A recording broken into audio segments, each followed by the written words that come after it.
नमस्कार, अनादि टीवी में आप सभी का स्वागत है। मैं हूं आपके साथ जया शर्मा और इस वक्त की एक बड़ी खबर हम आपको बता देते हैं।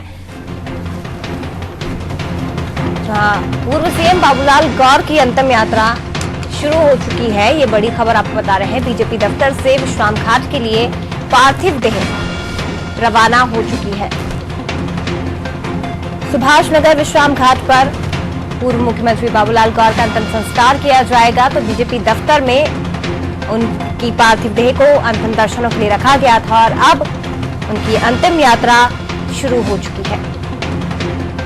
तो सुभाष नगर विश्राम घाट पर अंतिम संस्कार पूर्व मुख्यमंत्री बाबूलाल गौर का किया जाएगा। आज सुबह उन्होंने अंतिम सांस ली। भोपाल के एक निजी अस्पताल में बीजेपी दफ्तर से विश्राम घाट के लिए पार्थिव देह रवाना हो चुकी है।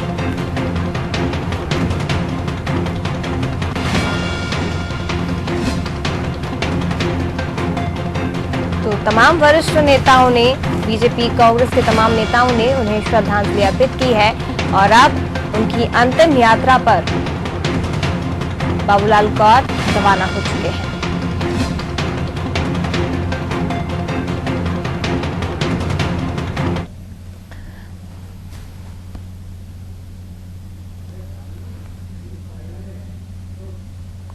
तो पूर्व मुख्यमंत्री बाबूलाल गौर, जिन्हें आज मध्य प्रदेश का हर नेता, इसके साथ ही आम जनता उन्हें याद कर रही है, भीगी आंखों के साथ, नम आंखों के साथ उन्हें अंतिम बधाई दी जा रही है। अंतिम यात्रा पर बाबूलाल गौर निकल चुके हैं और हर कोई उन्हें श्रद्धांजलि देने के लिए, उन्हें उनके अंतिम दर्शनों के लिए इस कतार में मौजूद है। लेकिन उनके संस्मरणों को भी हमें याद करना जरूरी है। भोपाल में, मध्य प्रदेश में उनके योगदान को याद करना जरूरी है और इसी को लेकर वरिष्ठ पत्रकार मिलिंद कुलकर्णी जी हमारे साथ इस स्टूडियो में मौजूद हैं। मिलिंद जी, बहुत स्वागत है आपका।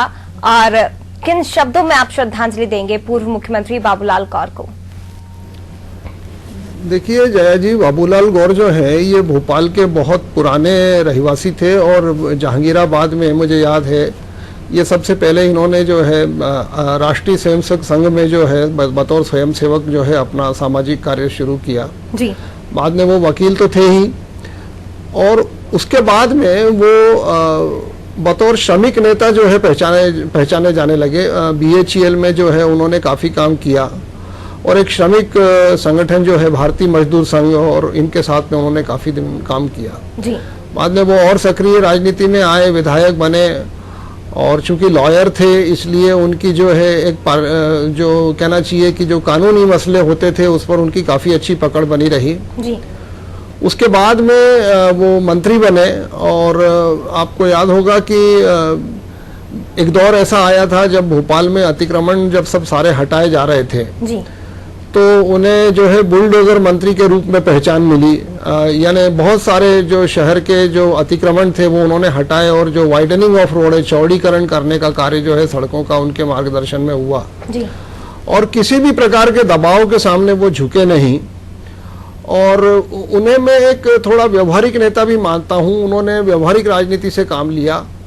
एक दौर बीच में ये भी आया था जब उन्हें विधानसभा अध्यक्ष बनाने के लिए पहल हुई थी जी। भारतीय जनता पार्टी ने ये सोचा था कि उन्हें विधानसभा अध्यक्ष बनाया जाए क्योंकि उनका बहुत लंबा तजुर्बा रहा, वो कभी हारे नहीं चुनाव गोविंदपुरा से। लेकिन उन्होंने मना कर दिया और उस समय ये खबरें चली कि फिर उन्होंने मंत्री पद मांगा और मंत्री पद पर वो रहे लंबे समय तक। और बाद में आपको मालूम होगा, ये तो बात की बात है, शायद आप भी उसमें गवाह रही हैं कि वो बाद में उमा भारती जो है जब गई तो उसके बाद में उन्हें मध्य प्रदेश की बागडोर दी गई। तो इस तरह से बड़ा ही संघर्ष का जीवन बीता और जो पुराने दौर के जो एक नेता थे सारे, जिनमें से आज भी कई हैं कई नहीं हैं, जैसे ठाकरे जी थे जी। या जिनके साथ उन्होंने काम किया उसमें लखीराम अग्रवाल रहे, मेघराज जैन रहे, प्यारेलाल खंडेलवाल रहे, सुंदरलाल पटवा रहे, कैलाश जोशी जी रहे।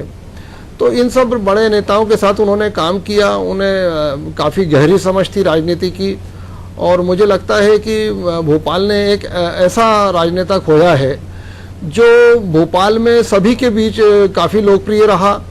आपको ये भी मैं बता सकता हूँ कि वो दोनों ही समुदायों से, जो भोपाल में हमेशा जो बात आती है हिंदू मुस्लिम और ये सब, लेकिन वो दोनों ही समुदाय में एक से लोकप्रिय रहे और सभी के साथ बैठ के और आपसी समझ के साथ काम करना, इसमें जो है उनमें काफ़ी काबिलियत थी इस तरह की। जी। तो भोपाल ने एक अच्छा नेता खो दिया है। बाकी आपको मालूम है कि भारतीय जनता पार्टी ने यह निर्णय लिया हुआ है कि एक लंबे समय तक जिन राजनेताओं ने काम कर लिया है और जिनकी आयु 75 वर्ष से अधिक हो गई है, उन्हें जो है अब मार्गदर्शक के बतौर उनका जो है उपयोग पार्टी करेगी। उसी हिसाब से वो बाद में हटे भी।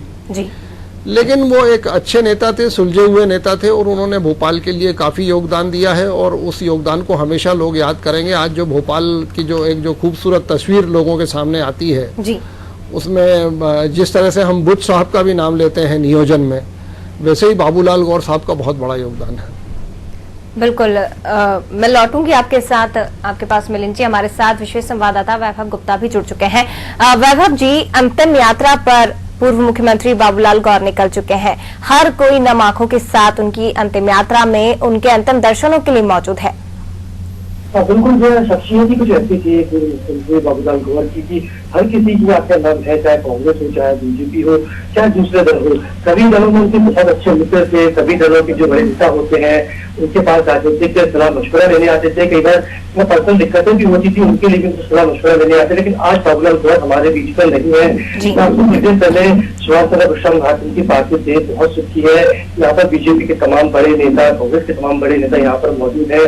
कुछ देर में यहाँ पर ऑनर भी दिया जाएगा। इसके साथ ही सभी अपनी नाम आपको उनको विदाई दे रहे हैं और कोई यही सोच रहा है कि अब हम किसके साथ जाएंगे जब कोई सलाह लेनी होती। क्योंकि अगर सच्चे माना चाहते थे राजनीति के मध्य प्रदेश की सियासत अगर मैंने अक्षरों से लिखा गया है, क्योंकि इस तरह से जनता भलाई के लिए काम किए गए मुख्यमंत्री थे, प्रशासन मंत्री थे, बुलडोजर मंत्री भी कहा जाता था। लेकिन इस तरह से मैंने विकास को हमेशा आगे रखा। लगता है संपर्क हमारा उनसे टूट गया है, लेकिन अंतिम यात्रा पर निकल चुके हैं। जो सराज से वैभव जी ने अपने शब्दों में बताया है कि दलगत राजनीति से ऊपर थे, बुलडोजर नेता उन्हें कहा जाता था और वही हमने भोपाल में भी देखा है, उनकी इसी छवि को हमने देखा है। मिलिंद जी, क्या कहेंगे? अंतिम यात्रा पर बाबूलाल गौर निकल चुके हैं। तमाम बड़े नेता, चाहे बीजेपी हो चाहे कांग्रेस हो, कोई एक राजनीतिक पार्टी उनके लिए नहीं थी। हालांकि बीजेपी के वो हमेशा होकर रहे और अंतिम समय में भी उन्हीं के साथ रहे। बीच में ऐसी खबरें भी आई थी कि कई बार विरोध के स्वर विधानसभा चुनाव में हमने उठते हुए देखे थे। निर्दलीय का पर्चा खरीदने की बात उन्होंने अपने बहू के लिए कही थी, लेकिन फिर भी बीजेपी का साथ, बीजेपी का दामन उन्होंने कभी नहीं छोड़ा। हाँ, ये बिल्कुल सही कहा आपने कि वो सभी राजनीतिक दलों के कार्यकर्ताओं के बीच में, नेताओं के बीच में उनके संबंध बड़े मधुर रहे जी। और आपने देखा होगा कि भोपाल जो कभी कभी बीच बीच में ऐसे एक दो चार मौके आए हैं जब भोपाल बड़ा अशांत शहर हो गया था, कर्फ्यू वर्फ्यू भी लगा था। ऐसे में उनकी भूमिका बहुत अच्छी रही और उन्होंने दोनों समुदायों को जो है समझा बुझाकर शांत किया और जो है उसमें फैसले कराने में मदद की जी। दूसरा जो आप कह रहे हैं कि गौर साहब जो है वो एक, मैंने बताया कि वो पुरानी पीढ़ी के एक ऐसे नेता थे जो बहुत व्यवहारिक रहे हमेशा। मैंने आपसे कहा जी। उन्होंने हमेशा इस बात को समझा, यानी जितने वो बातचीत में सहज और सरल थे। यदि मैं कई बार हम लोग मिलते थे उनसे तो वो कहते थे कि मैं यूपी के पहलवान और यादव परिवार का हूँ। तो वो एक ऐसी बात, मतलब कई बार जब उनसे राजनीति, हम तो अपने काम से जाते थे पत्रकारिता के और मिलते थे, लेकिन कई बार वो निजी संस्मरण और अपनी जिंदगी को लेकर बताते थे कि कितने संघर्ष से वो आगे आए हैं। तो एक निश्चित तौर पे एक बहुत अच्छे नेता रहे और सभी के साथ में, सभी दलों के नेताओं के साथ उनके बहुत मधुर संबंध रहे। बिल्कुल। और ये बहुत उनके कैरेक्टर की या उनके चरित्र की एक विशेष खूबी रही कि उन्होंने सबके साथ मिलकर काम किया हमेशा। और जो आपने अभी एक और बात कही कि बाद में देखिए क्या होता है जया जी, जब मनुष्य जो है अपने वृद्धापकाल की तरफ जाता है जी, तो उसके बाद में उसके मन में जहाँ एक तरफ जो है अध्यात्म भी जागृत होता है, उसके साथ में दूसरा जो है उसके दुनिया भर के उसे संतुलन राजनीतिक देखने की जरूरत नहीं होती है जी। वो अपनी बात को बेबाक कह सकता है। बिल्कुल। तो उन्होंने वो भी, अब हमने देखा पिछले दिनों में उन्होंने बहुत बेबाकी से बात कही। ठीक। और वो भी मैं रोकूंगी आपको। हमारे साथ कांग्रेस के नेता और प्रवक्ता भूपेंद्र गुप्ता जी हमारे साथ जुड़ गए हैं। भूपेंद्र जी, किन शब्दों में आज आप बाबूलाल गौर को याद करेंगे, कैसे श्रद्धांजलि उन्हें व्यक्त करेंगे? बाबूलाल गौर जी जो है बहुत ही योग्य और कर्मठ नेता थे। मध्य प्रदेश की उन्होंने जो है विकास में बहुत योगदान दिया है और विशेषकर भोपाल के लिए वो उन्होंने बहुत काम किया है। यहाँ पर जब विकास की लोग चर्चा सामाजिक दबाव के रूप में करते थे, तब उन्होंने साहस करके भोपाल को एक नया रूप देने की कोशिश की जी। और हर व्यक्ति से वो संबंध रखते थे, हर विचारधारा का आदर करते थे, सभी लोगों के साथ उनका उठना बैठना था और वो किसी भी पार्टी में रहे हों, लेकिन उन्होंने जो है एक समरसता का रास्ता अपनाया। जब वो बनाना चाहते थे ये वीआईपी रोड भोपाल की, जो बहुत खूबसूरत जगह बन गई है आज मध्य प्रदेश की, तो उन्होंने कमलनाथ जी से सहयोग मांगा और कमलनाथ जी ने तत्परता से उनको सहयोग किया और वो भोपाल की एक बेहतरीन लोकेशन बन गई है, एक बड़ा जबरदस्त लैंडस्केप भोपाल का बन गया जी। तो वो लोगों से सहयोग लेने और सहयोग करने में माहिर थे, सबका आदर करते थे, सबके साथ उन्हें कोई आपत्ति नहीं थी। दिलेरी से अपने घर में कांग्रेस नेताओं की तस्वीरें भी लगाते थे और सार्वजनिक रूप से किस्सा भी सुनाते थे कि किस तरह से उनको नेहरू जी से मुलाकात हुई और किस तरह से वो जो है एक कांग्रेस के कैंप में चले गए थे।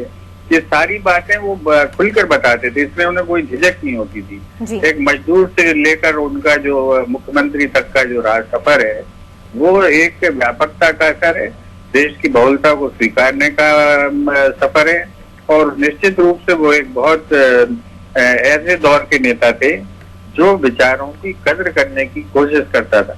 आज तो ये दौर है कि लोग सोचते हैं कि इस विचार को दफन कर दो, खत्म कर दो, भारत को इससे मुक्त कर दो। तब वो जो है इन सब चीजों का आदर करने की राजनीति कर रहे थे, समावेशन की राजनीति कर रहे थे। तो अब जो है देश को अपना परिवार समझने वाले लोगों की कमी होती जा रही है। और गौर साहब एक ऐसे ही व्यक्ति थे, ईश्वर उनकी आत्मा को शांति दे और उनकी जो राजनीतिक सोच थी वो राजनीति बची रहे देश में और सब लोग मिलजुल कर आगे का रास्ता तय करें, ये आज देश की जरूरत है और उनको यही सच्ची श्रद्धांजलि है। बिल्कुल भूपेंद्र जी, उनके राजनीतिक जीवन से, उनके विचारों से शायद आज सभी को सीखने की जरूरत है, प्रेरणा लेने की जरूरत है। और इस बात का अंदाजा लगाया जा सकता है भूपेंद्र जी के दलगत राजनीति से हमेशा ऊपर थे। विपक्ष के नेताओं की तस्वीरें भी उनके घरों में हमने देखी है, उनके घर में विपक्ष के नेताओं की तस्वीरें भी वो लगा कर रखते थे। इसके साथ ही चाहे कांग्रेस हो चाहे बीजेपी, तमाम उम्र के युवा वर्ग जो थे, युवा वर्ग के जो नेता हैं, वो भी बाबूलाल गौर से मुलाकात करते थे और बाबूलाल गौर हर उम्र के साथ ढलने में महारत हासिल थी। युवाओं के सामने आते थे तो उन्हीं के अंदाज में उनसे बात करते थे।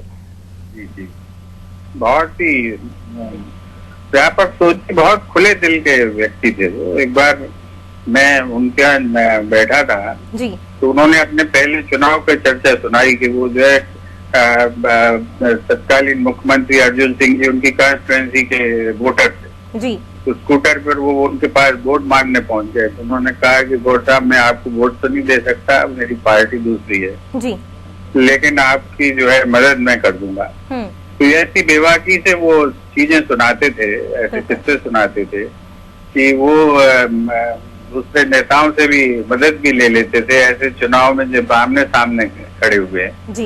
ये उनकी बहुत बड़ी खूबी थी और अर्जुन सिंह जी ने उनकी मदद की। ये किस्सा वो खुद ही सुनाते थे। एक बार एक कार्यक्रम में जो है डॉक्टर राम मनोहर लोहिया की मूर्ति की शिफ्टिंग हो रही थी, उस कार्यक्रम में मैं उनके साथ था जी। उसमें उन्होंने बहुत ऐसे संस्मरण सुनाए जो आजकल दलगत राजनीति के हिसाब से लोगों को बड़ी असुविधा हो सकती है, लेकिन सार्वजनिक रूप से वो और उन चीजों को स्वीकार करते थे, उनकी महानताओं को स्वीकार करते थे और नेताओं का समादर करते थे। ये उनकी बहुत बड़ी खूबी थी और उन्होंने कभी वैचारिक आधार पर विद्वेष की राजनीति नहीं की। वो हमेशा एक सराहनीय उनका ये रास्ता रहा और इसीलिए वो इतने लोकप्रिय भी थे और ऐसी राजनीति की जरूरत है। बिल्कुल भूपेंद्र जी, इस बात से अंदाजा लगाया जा सकता है कि कितने प्रिय, कितने सर्वमान्य नेता थे कि जब इलेक्शन जीतने के बाद, जब कांग्रेस अभी हाल ही में इलेक्शन जीती विधानसभा का, तो दिग्विजय सिंह सबसे पहले उनसे मुलाकात करने पहुंचे, उनके साथ लंच करने पहुंचे थे। जी बिल्कुल बिल्कुल, वो पर्सनालिटी ऐसी थी बिल्कुल, और सबको वो राय भी दे देते थे, सबको जो है बहुत ही अच्छा उनका व्यवहार। बिल्कुल, बहुत शुक्रिया आपका भूपेंद्र जी हमारे साथ जुड़ने के लिए। और आज हर कोई, चाहे बीजेपी हो चाहे कांग्रेस, अपने अपने शब्दों में पूर्व मुख्यमंत्री को याद कर रहा है, उन्हें श्रद्धांजलि दे रहा है, और अब उनके साथ जो कुछ पल बताए हैं उनके बारे में भी आज हर कोई स्मृतियां साझा कर रहा है। मिलिंद जी, आप अपनी बात पूरी करिए।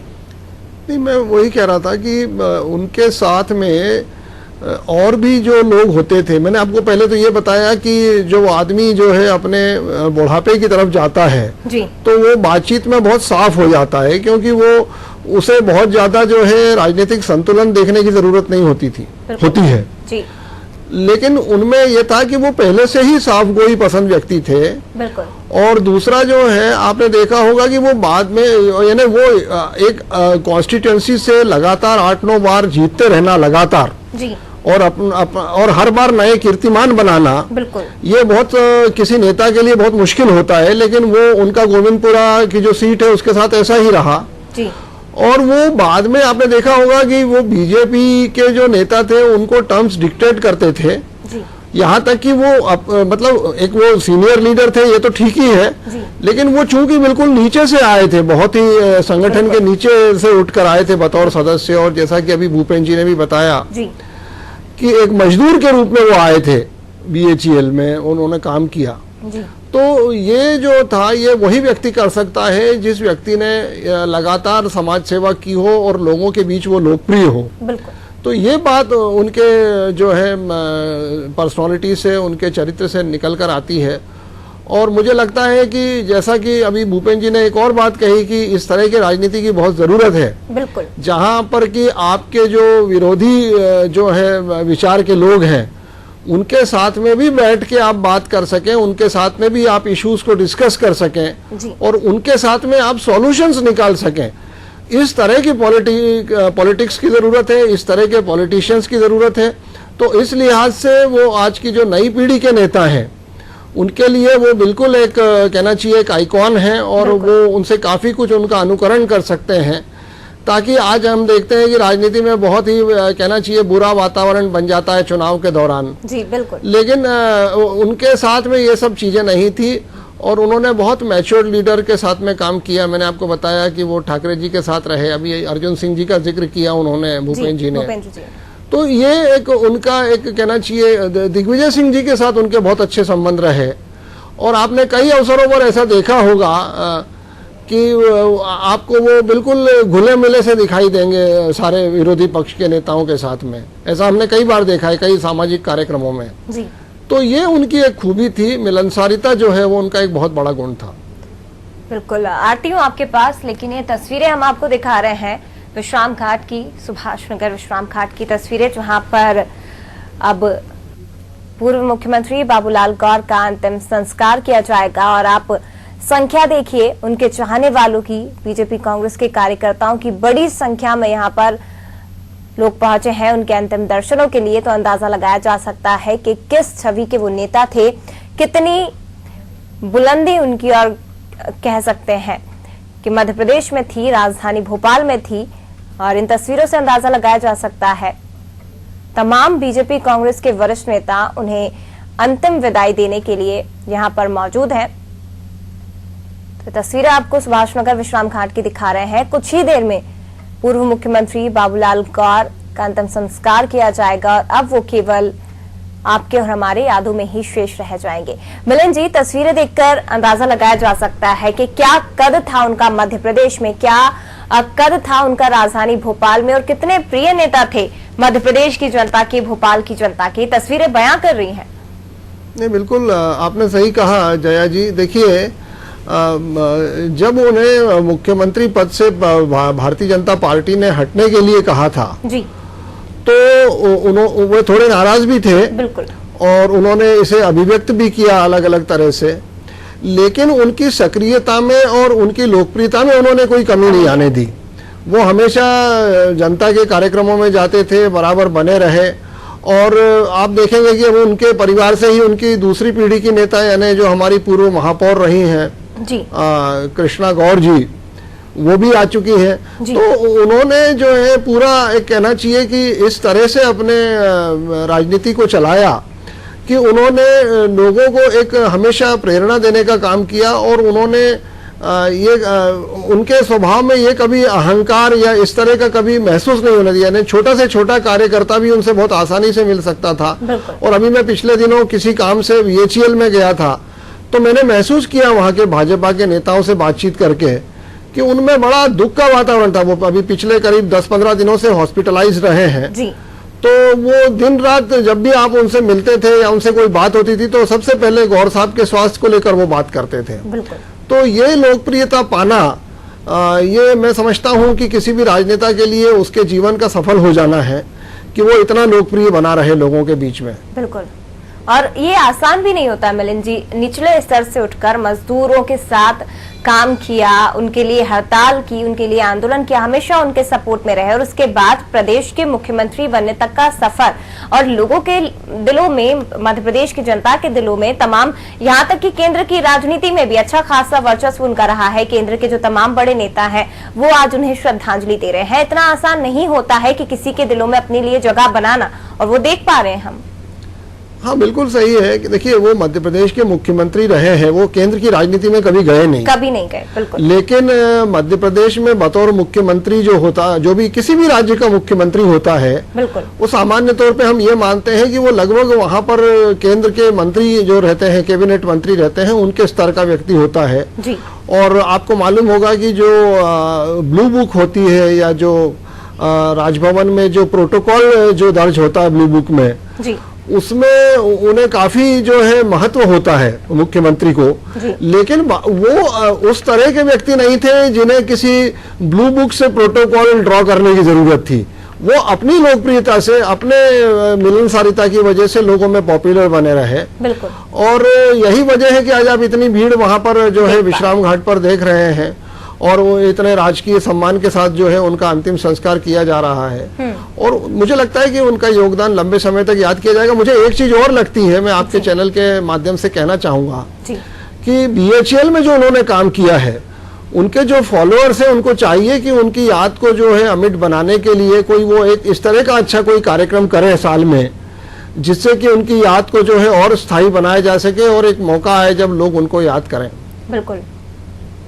तो ये तस्वीरें आपको दिखा रहे हैं सुभाष नगर विश्राम घाट की। तमाम बीजेपी, तमाम कांग्रेस, और ये कहा जाए कि क्या बीजेपी और क्या कांग्रेस के नेता, तमाम लोग आज मध्य प्रदेश की जनता, भोपाल की जनता अपने प्रिय नेता को देखने के लिए यहाँ पर उमड़ पड़ी है, उनके अंतिम दर्शनों के लिए यहाँ पर उमड़ पड़ी है। कुछ ही देर बाद उनका अंतिम संस्कार किया जाएगा, राजकीय सम्मान के साथ अंतिम संस्कार उनका किया जाएगा। लेकिन एक बड़ा नेता जो दलगत राजनीति से ऊपर था, उसे आज मध्य प्रदेश में खो दिया है, और केवल उनकी यादें ही अब लोगों के दिलों में, भोपाल की जनता के दिलों में शेष रह गई हैं। मिलिंद जी, बहुत शुक्रिया आपका हमारे